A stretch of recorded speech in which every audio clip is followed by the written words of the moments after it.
یہ بات بھی ہمیں پتہ چل رہی ہے کہ مصر کے لوگ اس اپلائیڈ میتھمیٹکس کی اس فارم سے واقف تھے جس کی مدد سے آئندہ آنے والے واقعات کا سراغ لگایا جا سکتا ہے۔ یہی وجہ ہے کہ انہوں نے کوٹس کی صورت میں ان تمام واقعات کو اہرام مصر میں لکھ کر رکھا ہوا ہے، کچھ تصاویر کی صورت میں ہیں، کچھ ان کے عادات کی صورت میں ہیں۔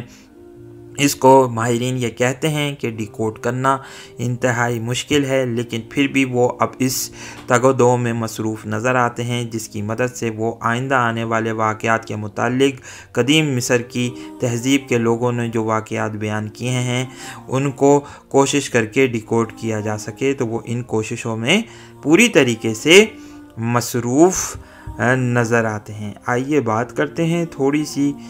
بابل کی قدیم تہذیب کے متعلق۔ بابل کی قدیم تہذیب ایک انتہائی شاندار تہذیب کہلاتی ہے، اور ہمیں تاریخ میں ان واقعات کا تسلسل اس وقت زیادہ نظر آتا ہے جب بخت نصر نے یروشلم پر قبضہ کر کے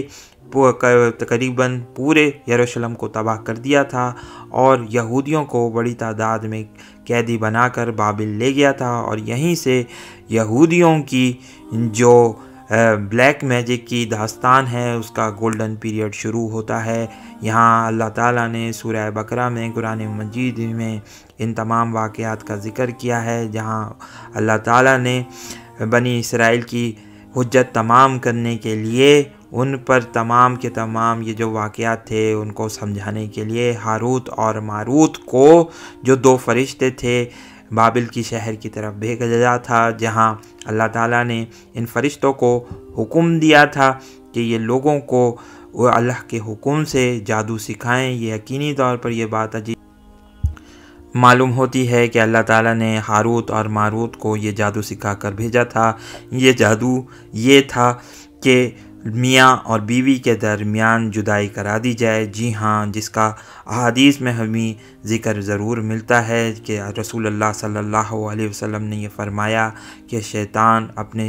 شیاطین میں سے اس کے سر پر تاج رکھتا ہے جس نے میاں اور بیوی کے درمیان اس دن لڑائی کرائی ہوتی ہے۔ تو یہ کچھ ایسا ہی جادو ہاروت اور ماروت کو سکھایا گیا تھا تاکہ بنی اسرائیل پر حجت تمام کر دی جائے، اور پھر ہمیں یہ تاریخ کے واقعات بھی ملتے ہیں کہ بنی اسرائیل پر اسی وجہ سے عذاب نازل ہوا تھا اور لوگوں کو سخت سزا دی گئی تھی۔ لیکن اگر موجودہ دور میں دیکھیں تو فری میسن اور الومناٹی کے لوگ اسی جادو کو دنیا پر استعمال کر رہے ہیں۔ ہماری یہ بات سن کر آپ کو حیرت بھی ہو رہی ہوگی، لیکن ہم یہ بات آپ کو بتاتے چلیں کہ پاپولر میڈیا کے ذریعے، یعنی فلموں اور ڈراموں اور ناولز کے ذریعے،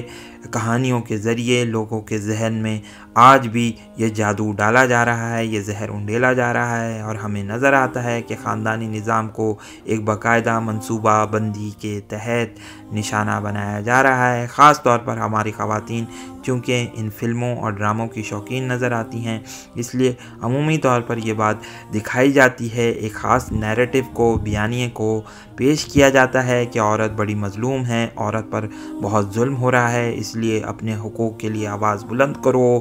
طلاق حاصل کرو، اپنے شوہروں کو چھوڑ دو، خاندانی نظام سے نکل جاؤ۔ یہ ایک بہت بڑا نظام، ایک بہت بڑا جادو لوگوں کے اوپر مسلط کیا جا رہا ہے، اور اس کا بنیادی مقصد خاندانی نظام کے ٹکڑے ٹکڑے کر دینا ہے، جیسا کہ ہمیں مغربی ممالک میں نظر آتا ہے، جہاں پاپولر میڈیا کے ذریعے ایک ایسی فینٹیسی ورلڈ لوگوں کے ذہنوں میں کریٹ کی گئی ہے جس کا کوئی حقیقی وجود نہیں ہے۔ یہی وجہ ہے کہ 70 سے 80% لوگ جو اب شادی کرتے ہیں ان کا نتیجہ طلاق کی صورت میں منتج ہوتا ہے، اور ساتھ ہی ساتھ ہمیں یہ بات بھی نظر آتی ہے کہ ایک بڑی تعداد میں لوگ اس وقت شادی نہیں کرنا چاہتے کیونکہ وہ ان تمام رسپانسبلٹیز یعنی ذمہ داریوں سے عہدہ برا نہیں ہو سکتے۔ تو ہمیں یہ نظر آتا ہے کہ ہاروت اور ماروت کو جو جادو سکھایا گیا تھا، آج فری میسن اور الومناٹی کے لوگ انہی چیزوں کو استعمال کر رہے ہیں، ساتھ ہی ساتھ ان نیومیریکلز کو بھی، ان سمبولز کو بھی استعمال کیا جا رہا ہے جو بابل کی قدیم تہذیب میں نظر آتے ہیں۔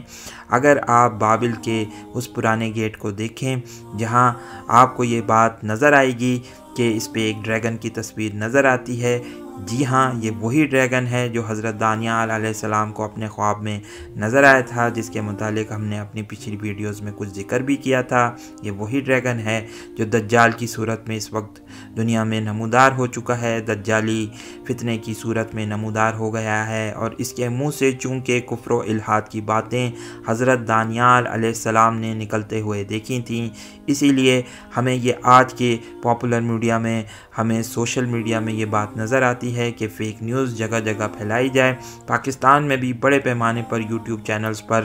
یہ تمام کے تمام چینلز جھوٹ بولتے ہوئے نظر آتے ہیں۔ یہ پاکستان کے ان حکمرانوں کی کاسالیسی کرتے ہوئے نظر آتے ہیں جو کہ ہماری تمام عوام جانتی ہے کہ اول دن سے خان لیاقت علی خان اور قائد اعظم محمد علی جناح کو چھوڑ کر یہ تمام کے تمام حکمران انتہائی بڑے لٹیرے، عوام کے خون کے پیاسے اور چور اور کمینے حکمران ہیں، لیکن پھر بھی ان کو میڈیا نے ہمیشہ ایک خاص انداز سے پیش کیا ہے، کیونکہ یہ وہی ڈریگن ہے، یہ وہی شیطان ہے جس کے منہ سے ان لوگوں کے لیے حمایت نکلتی ہے، جو لوگوں کو جھوٹ بولتا ہے اور فری میسن کے اور الومناٹی کے لوگوں کے تمام حکمرانوں کے پیچھے نظر آتے ہیں۔ یہی وجہ ہے کہ ہمیں ہر جگہ اس وقت اب جھوٹ کی پرتیں نظر آتی ہیں اور سچائی کا علم بلند کرنے والے بہت کم لوگ رہ گئے ہیں۔ جو لوگ ہیں ان کی آواز کو بھی دبا دیا جاتا ہے۔ اللہ تعالیٰ سے دعا ہے کہ اللہ تعالیٰ ان قدیم مصری اور بابلی تہذیب کے درندوں کو ہم ایک طریقے سے کنٹین کر کے رکھیں اور ہمیں ان چیزوں سے بچائیں، دجالی فتنوں سے بچائیں، کیونکہ رسول اللہ صلی اللہ علیہ وسلم نے کہا تھا کہ ایک وقت ایسا آئے گا کہ جب ایک مومن بندہ اپنی بیوی کو گھر میں بند کر کے جائے گا دجال کے خوف سے، لیکن دجال اسے لے اڑے گا۔ تو محسوس یہی ہوتا ہے کہ چونکہ عورتوں پر، ہماری خواتین پر اس دجالی میڈیا کا بڑا اثر ہو رہا ہے، اس لیے وہ اس سے زیادہ متاثر ہو رہی ہیں۔ اللہ تعالیٰ سے دعا ہے کہ اللہ تعالیٰ ہماری خواتین کو بھی، ہماری بچیوں کو ان فتنوں سے، ان تمام منصوبوں سے محفوظ رکھے۔ آمین ثم آمین۔